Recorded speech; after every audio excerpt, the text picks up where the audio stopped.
नमस्कार, जनप्रवास सुपरफास्ट में आपका स्वागत है। मैं हूं हेमेंद्र सिंह। एक नजर डालते हैं आज की सुर्खियों पर।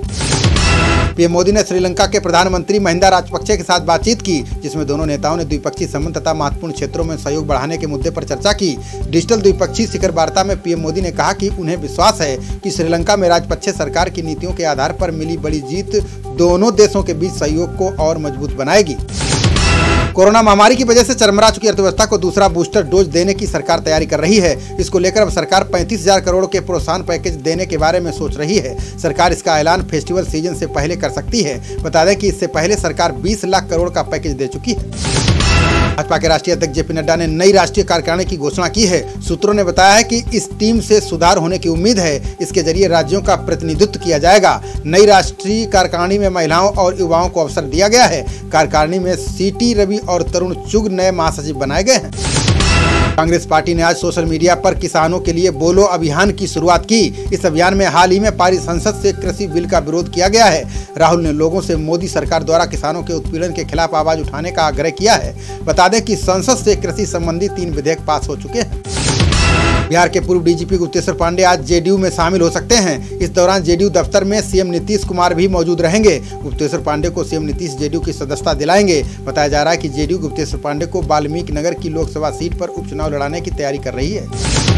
सुशांत सिंह से जुड़े ड्रग मामले में एनसीबी की पूछताछ में अभिनेत्री श्रद्धा कपूर ने बड़ा खुलासा किया है। सूत्रों के अनुसार श्रद्धा ने कहा कि सुशांत सिंह फिल्म के सेट और वैनिटी वैन में ड्रग्स लेते थे। हालांकि उन्होंने खुद के ड्रग्स लेने की बात से साफ इनकार कर दिया है। उन्होंने कहा कि जिस ड्रग्स पार्टी को सुशांत ने होस्ट किया था उसमें वो गई जरूर थी, लेकिन ड्रग्स नहीं लिया था। एनसीबी ने अभिनेत्री दीपिका पादुकोण से भी पूछताछ की। सबसे पहले एनसीबी ने दीपिका से माल और हैशटैग के बारे में पूछा। दीपिका एनसीबी के इस सवाल का जवाब देने से बचती रही, लेकिन जब एनसीबी ने करिश्मा प्रकाश को उनके सामने बैठाया तो उन्होंने काफी बहस के बाद माल मंगाने की बात स्वीकार की, लेकिन दीपिका ने बताया कि वो ड्रग्स नहीं था। बॉलीवुड ड्रग्स मामले में एनसीबी ने धर्मा प्रोडक्शन के डायरेक्टर पर बड़ी कार्रवाई की है। एनसीबी ने उनके घर से गांजा मिलने के मामले में क्षितिज प्रसाद को गिरफ्तार कर लिया है। वहीं करण जौहर ने बताया कि क्षितिज धर्मा प्रोडक्शन की सिस्टर कंपनी से नवंबर 2019 से जुड़े थे, जो कि एक कॉन्ट्रैक्ट बेसिस प्रोजेक्ट के एग्जीक्यूटिव प्रोड्यूसर थे। उड़ीसा के मुख्यमंत्री नवीन पटनायक ने केंद्रीय संस्कृति और पर्यटन राज्य मंत्री प्रहलाद सिंह पटेल को एक पत्र लिखा है। सीएम पटनायक ने केंद्र सरकार से अपील की है कि राज्य के संगीत को शास्त्रीय संगीत का दर्जा दिया जाए। मुख्यमंत्री ने बताया कि राज्य की परंपरा कम से कम 2000 साल पुरानी है और शास्त्र पर आधारित है। शिवसेना नेता संजय राउत ने विधानसभा चुनाव को लेकर बिहार सरकार पर कटाक्ष किया है। राउत ने कहा कि अगर चुनाव में मुद्दों की कमी पड़ रही हो तो वो मुंबई से मुद्दों को पार्सल करा सकते हैं। उन्होंने इशारों में सुशांत के मामले को बिहार पार्सल करने की बात कही। राउत ने कहा कि बिहार में चुनाव विकास, कानून व्यवस्था और सुशासन पर लड़ा जाना चाहिए। बिहार विधानसभा चुनाव को लेकर भाजपा मोदी का पैसा नाम का कार्यक्रम शुरू कर सकती है, जिसके तहत पार्टी के कार्यकर्ता केंद्र की ओर से बिहार में चलाई जा रही योजनाओं को नीतीश सरकार के काम के ऊपर पेश करेगी। गौरतलब है कि मौजूदा समय में एनडीए गठबंधन विपक्ष पर हावी दिख रहा है। इसके बावजूद भाजपा अपनी जीत के लिए कोई कसर नहीं छोड़ना चाहती। कोरोना महामारी के बीच सीएम केजरीवाल ने एक और बड़ा कदम उठाया है। केजरीवाल ने दिल्ली वासियों को अब 24 घंटे बिजली के साथ 24 घंटे पानी देने का ऐलान किया है।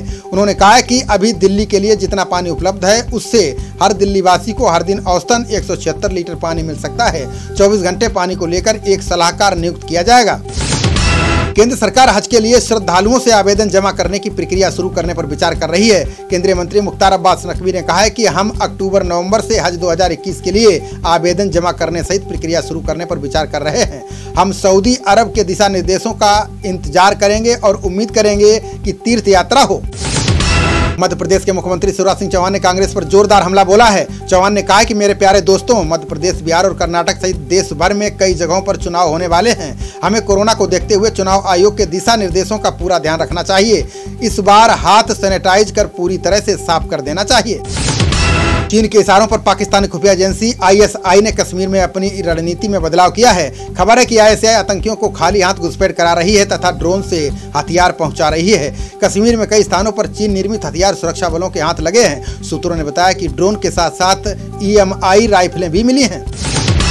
दिल्ली और मेरठ के बीच चलने वाली देश में निर्मित पहली रैपिड ट्रेन बनकर तैयार है। शहरी विकास मंत्रालय के सचिव दुर्गा शंकर मिश्रा ने इस ट्रेन के पहले लुक का अनावरण किया है। ये ट्रेन 180 किलोमीटर प्रति घंटा की रफ्तार से दौड़ेगी और शताब्दी जैसी सुविधाएं इस ट्रेन में यात्रियों को मिलेंगी। ट्रेन में वाईफाई और शताब्दी की तरह सीटें लगी होंगी। यूपी सरकार ने पीएसी के जवानों को बड़ा तोहफा दिया है। इसमें सरकार ने पीएसी के 900 पुलिसकर्मियों को प्रमोशन देने का ऐलान किया है। सीएम योगी ने कहा है कि पीएसी के जवानों का प्रमोशन का मामला लंबे समय से लटका है, इसलिए मामले को तत्काल निपटाया जाए। इसके बाद यूपी के एडीजी स्थापना ने प्रमोशन प्रक्रिया शुरू कर दी है। सीएम योगी ने राज्य के सभी ग्राम पंचायतों को तोहफा देने का ऐलान किया है। यूपी सरकार ने पहली बार ग्राम सचिवालय बनाए जाने की प्रक्रिया शुरू की है। सीएम योगी ने कहा है कि बनने वाला सचिवालय गांव के लिए उपहार है। इसे बनाने के लिए सरकार की तरफ से 20 लाख रुपए दिए जाएंगे। ये गांव में बारात घर के तौर पर भी इस्तेमाल होगा। दिल्ली में वायु की गुणवत्ता फिर खराब होने लगी है। ये शनिवार सुबह मध्यम श्रेणी में पहुंच गई है, जबकि सोमवार को खराब श्रेणी में पहुंचने की उम्मीद है। पृथ्वी विज्ञान मंत्रालय ने बताया है कि दक्षिण पश्चिम के शुष्क क्षेत्रों से आने वाली धूल दिल्ली में बढ़ रही है। इसकी वजह पड़ोसी क्षेत्रों में पराली जलाना है। पंजाब के अमृतसर में रेल पटरी पर किसानों ने सांसद से पारित कृषि विधेयकों के खिलाफ शर्ट उतारकर प्रदर्शन किया। बिना शर्ट बैठे प्रदर्शनकारियों ने केंद्र सरकार के खिलाफ नारेबाजी करते हुए कृषि विधेयकों को वापस लेने की मांग की। बता दें कि किसान 24 सितंबर से अमृतसर के देवीदासपुरा के निकट रेल की पटरी पर बैठे हैं। बाला सुब्रमण्यम का आज उनके फार्म हाउस पर अंतिम संस्कार किया गया। इस दौरान तमिलनाडु पुलिस ने एसपी बाला सुब्रमण्यम 24 बंदूकों की सलामी दी। इसके बाद उनके पार्थिव शरीर को दफना दिया गया। आपको बता दें कि एसपी बाला सुब्रमण्यम का कोरोना संक्रमण के कारण शुक्रवार को निधन हो गया था। ट्राई ने प्राथमिकता वाले प्लान में बदलाव के बाद वोडा आइडिया के खिलाफ अपनी जांच बंद करने का निर्णय लिया है। ट्राई के इस कदम के बाद अब प्राथमिक वाले प्लान से जुड़ा विवाद थम गया है। ट्राई ने प्राथमिकता वाले इस प्लान को लेकर वोडाफोन आइडिया लिमिटेड को पिछले महीने कारण बताओ नोटिस जारी किया था। ट्राई का कहना था कि इस ऑफर में पारदर्शिता की कमी थी और ये भ्रामक था।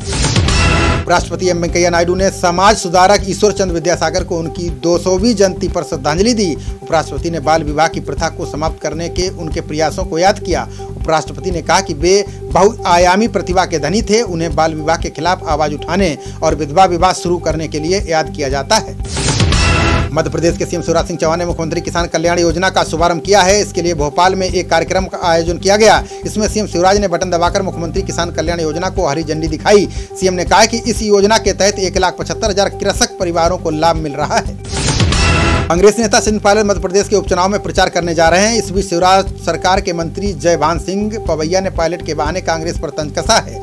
मंत्री ने कहा कि अगर पायलट उपचुनाव में प्रचार करने आएंगे तो उनके दिल में बीजेपी होगी और मुंह में कांग्रेस होगा, इसलिए ग्वालियर और चंबल की जनता गुमराह नहीं होगी। भाजपा की गोवा इकाई ने अपने कार्यकर्ताओं से 2022 के विधानसभा चुनावों के लिए कमर कसने को कहा है। मुख्यमंत्री प्रमोद सावंत की उपस्थिति में आयोजित पार्टी की एक बैठक में कार्यकर्ताओं को ये निर्देश जारी किए गए हैं। गोवा भाजपा अध्यक्ष ने कहा है कि बूथ स्तर पर संगठन को मजबूत करने के लिए कार्यकर्ताओं को प्रोत्साहित करें। केंद्रीय मंत्री डॉक्टर हर्षवर्धन ने कहा है कि वैज्ञानिक समुदाय ने देश की हर चुनौती का सफलतापूर्वक सामना किया है। हर्षवर्धन ने कहा कि कोरोना के दौरान वैज्ञानिक एवं प्रौद्योगिक अनुसंधान के वैज्ञानिकों ने वेंटिलेटर और पीपीई किट बनाने में अहम योगदान दिया है। उन्होंने कहा कि CSIR ने दवाओं को कोविड-19 के उपचार के अनुरूप इस्तेमाल करने जैसी परियोजनाएं भी शुरू की हैं। केंद्रीय कृषि मंत्री नरेंद्र सिंह तोमर ने भारतीय कृषि अनुसंधान संस्थान के असम परिसर का उद्घाटन किया। उन्होंने कहा कि इस संस्थान की स्थापना से पूर्वोत्तर में कृषि शिक्षा और अनुसंधान गतिविधियों को बढ़ावा मिलेगा। आपको बता दें कि केंद्रीय मंत्रिमंडल ने मई 2017 में असम में 155 करोड़ रुपए की लागत से IARI की स्थापना किए जाने की मंजूरी दी थी। मेघालय सरकार ने 6 महीने के अंतराल के बाद 1 अक्टूबर से सभी धार्मिक स्थलों को खोलने का फैसला किया है। सरकार ने कोरोना महामारी से सुरक्षा सुनिश्चित करने के लिए जरूरी दिशा निर्देश जारी किए हैं। इसके लिए सरकार ने धार्मिक स्थलों के लिए एक मानक संचालन प्रक्रिया भी बनाई है। श्रद्धालुओं के साथ ही हर किसी को कड़ाई से इसका पालन करना होगा। कांग्रेस नेता सिद्धारमैया ने GST मुआवजा उपकर को CFI में स्थानांतरित कर केंद्र सरकार पर हमला बोला है। उन्होंने कहा कि राज्यों के साथ केंद्र सरकार ने धोखा किया है। उन्होंने आरोप लगाया कि उपकर की 47,272 करोड़ रुपए की राशि को गलत तरीके से स्थानांतरित किया गया। सिद्धारमैया ने कहा कि केंद्र राज्यों के संघवाद पर भरोसे को तोड़ रही है। यूपी पुलिस की डायल 112 पर सीएम योगी को धमकी भरे संदेश भेजने वाले को लखनऊ पुलिस ने गिरफ्तार कर लिया है। इस मामले में हजरतगंज पुलिस थाने में मुकदमा दर्ज कराया गया था। पुलिस ने बताया कि सर्विलांस के जरिए इटावा के रहने वाले ट्रक ड्राइवर अमरपाल को लखनऊ के 12 बिरवा इलाके से गिरफ्तार किया गया है। पुलिस आरोपी से पूछताछ कर रही है। कांग्रेस नेता पी चिदम्बरम ने पूर्व पीएम मनमोहन सिंह के जन्मदिन पर मोदी सरकार से मांग की है। उन्होंने कहा कि पूर्व प्रधानमंत्री को देश का सर्वोच्च नागरिक सम्मान भारत रत्न दिया जाए।